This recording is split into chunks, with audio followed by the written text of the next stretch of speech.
बहुत पुरानी बात है। एक आदमी था जिसे एक बीमारी थी, बहुत ही ज्यादा बोलने की। वो 2 मिनट भी शांत नहीं रह सकता था। दवाई के रूप में उसे बोलना जरूरी था, अन्यथा उसके शरीर में हलचल होने लगती थी। उसे किसी भी विषय में हर 2 मिनट में बोलना ही होता था। वो आदमी भी इससे बहुत परेशान था और सोचता था कैसे इससे छुटकारा पाऊं। वो गुरु की तलाश में बाहर निकला। उसे एक पेड़ के नीचे एक गुरु साधना में लीन दिखाई दिए। उसने सोचा यही शायद मेरी मदद कर सकते हैं। वो साधना पूरी होने का इंतजार करने लगा। जैसे गुरुजी साधना से बाहर आए, वो आदमी उनके चरणों में गिर गया और बोला, गुरुजी, मैं आपका शिष्य बनना चाहता हूँ। गुरुजी ने भी उसको अपना शिष्य बना लिया। बाद में गुरुजी को इस बात का पता चला कि उस आदमी को बहुत ही ज्यादा बोलने की आदत है। वो आदमी 2 मिनट भी चुप बैठ नहीं सकता। वो आदमी हर रोज गुरुजी से एक ही बात पूछता कि गुरुजी, इस दुनिया का सबसे बड़ा ज्ञान क्या है? और जब भी गुरुजी से यह सवाल पूछता तो गुरुजी चुप हो जाते, कुछ भी नहीं बोलते, क्योंकि गुरुजी को पता था कि शिष्य को ज्यादा बोलने की आदत है और अभी इसको सबसे बड़े ज्ञान के बारे में बताना व्यर्थ की बात है। इसलिए वह चुप हो जाते थे, कुछ भी नहीं बोलते। वो शिष्य हर रोज एक पास वाले गांव में भिक्षा मांगने जाया करता। वहां से भिक्षा मांगता और वहां से जो कुछ भी मिलता आश्रम में लेकर आता। गुरुजी को इस बात का पता था कि शिष्य को कुछ ज्यादा बोलने की आदत है, इसलिए गुरुजी उस शिष्य का ध्यान रखते कि कहीं मुसीबत में ना फंस जाए। एक दिन वह शिष्य एक गांव में भिक्षा मांगने जाता है और किसी घर में जाकर भिक्षा मांगता है। अब उसे ज्यादा बोलने की आदत थी। वो 2 मिनट भी चुप नहीं बैठ सकता था, इसलिए उसने उस घर में नजर घुमाई तो उसकी नजर एक भैंस पर पड़ी। भैंस शरीर में बहुत मोटी थी और उसके घर का दरवाजा बहुत छोटा था। तभी उस शिष्य ने उस घर के मालिक से कहा, भाई साहब, आपकी भैंस तो बहुत मोटी है और आपके घर का दरवाजा बहुत छोटा है। यदि ये भैंस मर जाए तो इस दरवाजे से इस भैंस को बाहर कैसे निकालोगे आप? जैसे ही ये बात उस आदमी ने सुनी, वो डंडा लेकर शिष्य के पीछे पड़ा उसे मारने के लिए, लेकिन शिष्य वहां से भाग खड़ा हुआ। अब भला कोई आदमी अपने ही घर के नुकसान के बारे में कैसे सुनेगा, वो भी एक भिक्षुक के मुख से। वो शिष्य वहां से भागते हुए एक दूसरे घर में जाता है और वहां पे जाके वो भिक्षा मांगता है और वहां भी उस घर में वो नजर घुमाता है कि किस विषय के बारे में इस घर के मालिक से बात करूं। तभी सामने एक औरत बैठी थी। उस औरत से वो कहता है, देवी, आपने हाथों में इतनी खूबसूरत चूड़ियां पहन रखी है, यदि आपके पतिदेव मर जाए तो इस चूड़ियों का क्या करोगे? वो औरत भी शिष्य पर बहुत गुस्सा हुई और डंडा लेकर उसके पीछे दौड़ पड़ी। उस औरत ने कहा, एक भिक्षुक अपने मुख से ऐसा बोलता है? एक तो मैं आपको भिक्षा दे रही हूँ, ऊपर से आप मेरे पति को ही मार रहे हो। ऐसा करके उस औरत ने शिष्य को अपने घर से निकाल दिया। अब शिष्य की वो आदत थी, वो कई बार मार खा चुका था, लेकिन उसकी आदत छूट नहीं रही थी। अब शिष्य को उस गांव में कोई भी भिक्षा नहीं मिली। इसी के चलते वो एक गांव से दूसरे गांव जा रहा था। जब जंगल में पहुंचा तो उसे एक मानव खोपड़ी दिखाई दी। उसने सोचा, भला यहाँ किसकी मानव खोपड़ी पड़ी है? वह उस मानव खोपड़ी के पास जाता है और जाकर देखता है कि खोपड़ी तो बोल रही है। उस खोपड़ी ने कहा कि भाई, तुम कौन हो? तभी वो शिष्य थोड़ा सा डरा और बाद में बोला, मैं तो एक भिक्षुक हूँ, भिक्षा मांगता हूँ, लेकिन तुम कौन हो और यहाँ क्या कर रहे हो? तभी उस खोपड़ी ने कहा, मैं एक शिकारी हूँ और ज्यादा बोलने के कारण मैं यहाँ पहुंच गया। तभी शिष्य ने सोचा कि भला खोपड़ी कैसे बोल सकती है? ये तो सिर्फ एक हड्डियों का ढांचा है, ये कैसे बोल सकता है? और ये बात यदि मैं राजा को बताऊंगा तो राजा जरूर मुझे इनाम देगा। इसी के चलते वो शिष्य दौड़ता दौड़ता राजा के दरबार में पहुंचा और राजा को जाकर अपनी सारी बात बताई। राजा को पहले तो लगा इसने मदिरा पी रखा है और इनाम के चक्कर में इतनी बकबक कर रहा है। बाद में जब शिष्य अपनी बात पर अड़ा रहा तो राजा ने कहा, ठीक है, यदि तेरी बात सच निकली तो तुझे इनाम दिया जाएगा, अन्यथा तुझे फांसी लगवा देंगे। शिष्य ने कहा, महाराज, मैं भला झूठ क्यों बोलूंगा? आप मेरे साथ चलकर जंगल में देख लीजिए, आपको खुद विश्वास हो जाएगा।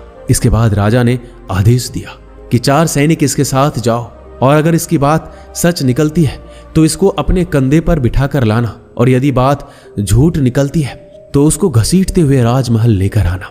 अब जैसे ही चारों सैनिक वहां पर पहुंचे तो वहां पर खोपड़ी पड़ी थी और उस खोपड़ी से वह शिष्य ने पूछा कि तुम यहाँ कैसे पहुंचे? तो खोपड़ी कुछ नहीं बोली। बार बार शिष्य ने उस खोपड़ी से पूछा, लेकिन खोपड़ी कुछ नहीं बोल रही थी। बहुत देर होने के बाद सैनिकों ने उस शिष्य को पकड़ लिया और घसीटते हुए राजमहल में लेकर आए और राजा से आकर कहा कि महाराज जी, ये तो झूठ बोल रहा है। खोपड़ी तो वहां पड़ी है, लेकिन खोपड़ी भला कैसे बोल सकती है? ये तो मूर्ख आदमी है, इसको तो कुछ पता ही नहीं है। तभी राजा ने आदेश दिया कि इस आदमी को फांसी पर लटका दो। इतना सुनते ही वो आदमी थर थर कांपने लगा और अपने गुरु को याद किया। गुरुदेव, आज मुझे बचा लीजिए, नहीं तो आज मेरी मौत पक्की है। जैसे शिष्य अपने गुरु से अर्जी करता है, गुरु को आश्रम में बैठे बैठे आभास हो जाता है कि शिष्य मुसीबत में पड़ गया है और वो ज्यादा बोलने के चक्कर में ही मुसीबत में पड़ा है। गुरु भी जल्दी जल्दी अपने शिष्य के पास आता है और राजा को जैसे तैसे समझाकर उस शिष्य को वहां से छुड़ा देता है और शिष्य और गुरु दोनों ही आश्रम में वापस आ जाते हैं। तभी वो गुरु कहता है कि मैंने तुझे कितनी बार कहा है कि ज्यादा मत बोलो। ज्यादा बोलने के चक्कर में आदमी कभी कभी बुरा फंस जाता है। तभी वो शिष्य कहता है, गुरुजी, मेरी आदत पड़ गई है, अब मैं चाहकर भी इस आदत को छोड़ नहीं पा रहा हूँ। मुझे पता है कि मुझे सिर्फ दुनिया का सबसे बड़ा ज्ञान मिल जाएगा तो मेरा मन अपने आप शांत हो जाएगा, मैं अपने आप चुप हो जाऊंगा। लेकिन आप हो कि मुझे सबसे बड़ा ज्ञान बता ही नहीं रहे हो। मैं आपको कितने दिनों से पूछ रहा हूं। जैसे ही उस शिष्य ने सवाल किया, गुरुजी फिर से चुप हो गए, कुछ भी नहीं बोले। अब वो शिष्य गुस्से में वहां से चला जाता है और कहता है, गुरुजी, मुझे बड़ा ज्ञान बताना ही नहीं चाहते। इसके बाद वो शिष्य एक तरफ जाकर बैठ गया। रात का अंधेरा पड़ गया था, शाम हो गई थी। प्रकृति में पाए जाने वाले हर चीज अपनी गहरी नींद में चले गए। तभी शिष्य आकाश में देखता है, सारे तारे टिमटिमा रहे हैं और रात की एक शांत आवाज सुनाई दे रही है जो अंधेरी रात में हमेशा सुनाई देती है। तभी शिष्य को धीरे धीरे एक आभास होता है, उसको एक आवाज सुनाई देती है। वो आवाज थी मौन की। उसका मन एकदम खुश हो गया, वो कुछ भी बोल नहीं पा रहा था। उस दिन उसका मन एकदम शांत हो गया, उसको एक अलग सा आभास होने लगा, उसको एक अलग सी शांति प्रतीत हुई और उसको लगा कि शायद दुनिया का सबसे बड़ा ज्ञान यही है। और गुरुजी हमेशा मुझे बताते आ रहे थे, जब भी मैं उनसे पूछता तो वह शांत हो जाते, कुछ भी नहीं बोलते, और यही दुनिया का सबसे बड़ा ज्ञान है। ज्यादा बोलने के चक्कर में कई बार मुसीबत में फंसा तो गुरुजी ने ही मुझे बचाया और गुरुजी मुझे हर बार ज्ञान दे रहे थे, लेकिन मैं ही इस ज्ञान को समझ नहीं पाया। तभी वो शिष्य बैठकर पूरी तरह मौन का आनंद लेता है, शांति का आनंद लेता है। उसके बाद वो शिष्य वहां से उठकर अपने गुरु के पास जाकर बैठ जाता है, चुपचाप बिना कुछ बोले। तभी गुरु को पता चलता है कि शिष्य को मौन मिल गया है। तभी वो गुरुजी कहते हैं कि दुनिया का सबसे बड़ा ज्ञान मौन नहीं है, लेकिन मौन ही रास्ता है सबसे बड़े ज्ञान को पाने का। सबसे पहले हमें मौन होना पड़ेगा, तभी हम सबसे बड़े ज्ञान को पा सकते हैं। उसके बाद गुरुजी कहते हैं, इस दुनिया का कोई भी शब्द मौन से बड़ा नहीं हो सकता। मौन एक तपस्या है, मौन एक साधना है। इस मौन को हर कोई धारण नहीं कर सकता, और जिसने भी धारण किया वो दुनिया का सबसे बड़े ज्ञान के चरम पर पहुंच जाएगा, सबसे बड़े सुख के चरम पर पहुंच जाएगा। उसके मन में किसी भी तरीके का सवाल नहीं रहेगा, सब सवाल खत्म हो जाएंगे, कुछ भी नहीं बचेगा, शून्य बचेगा, एक बिंदु बचेगा। बस उस बिंदु में ही जलता है असली बौद्ध का दिया। उसके बाद उस शिष्य कहता है, गुरुजी, आखिर मौन कैसे रहूं? मैं जब भी ध्यान करने बैठता हूं तो मेरा मन एक जगह लगता ही नहीं, मेरे मन में हजारों विचार आते हैं। मैं जितना मौन होने की कोशिश करता हूं इतना ही मेरे मन में ज्यादा विचार आते हैं। ऐसे में मैं क्या करूं? उसके बाद गुरुदेव ने कहा, मेरी बात को ध्यान से समझो। जब ध्यान करने बैठो तो मन को किसी तरह शांत करना है। इसे एक छोटी सी कहानी के माध्यम से समझो। एक किसान था और वो गुरु के पास जाता है, कहता है कि गुरुजी, मेरे जीवन में बहुत काम काज है, मैं काम करके थक जाता हूँ, मुझे कुछ समाधान दीजिए। उसके बाद वो गुरुजी उस किसान को एक जिन्न देता है और कहता है कि इस जिन्न को अपने घर ले जाओ, इससे जो भी बोलोगे वो सब काम ये जिन्न कर देगा। लेकिन हाँ, एक बात का ध्यान रखना, इसको खाली मत रखना। यदि इसको खाली बिठा दोगे तो ये तुम्हें खा जाएगा। किसान ने कहा, गुरुजी, खाली बैठने का तो काम ही नहीं है, मेरे पास तो इतना काम है कि यह पूरी जिंदगी व्यस्त रहेगा।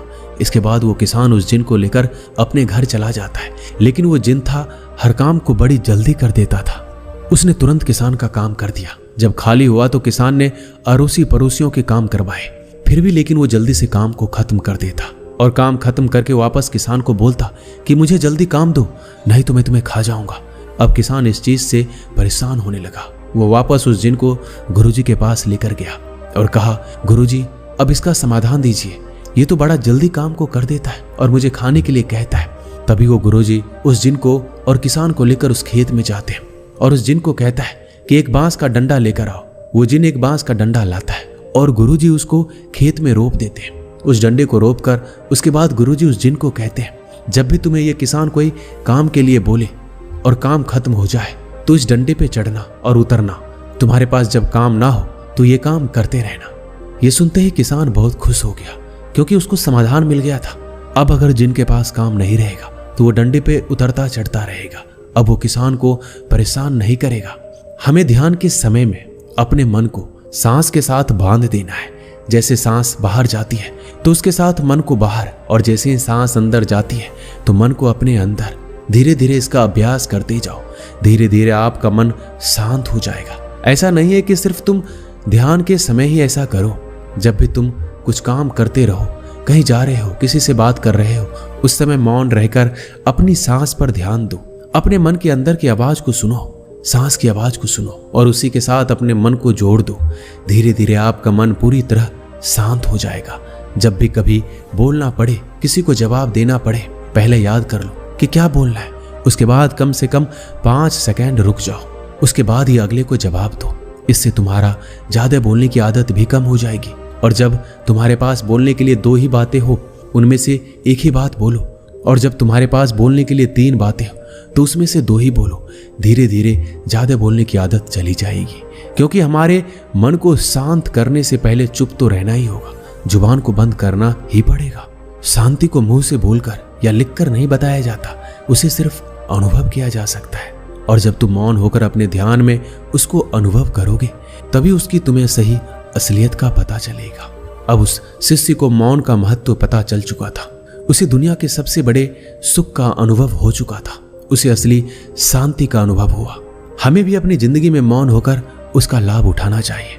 इस मौन के अंदर जो शांति है, उसका वास्तव में कोई अद्भुत अनुभव होगा, क्योंकि इतने बड़े बड़े संतों ने, भगवान बुद्ध ने इसको सबसे सर्वोपरि बताया है, सबसे बड़ा सुख बताया है, ज्ञान का पहला मार्ग बताया है। तो हमें भी अपने जीवन में मौन होकर अपने मन को शांत करके इसका अनुभव जरूर करना चाहिए। दोस्तों, इस वीडियो में बस इतना ही। मिलते हैं अगली वीडियो में। अपना ख्याल रखिएगा। धन्यवाद।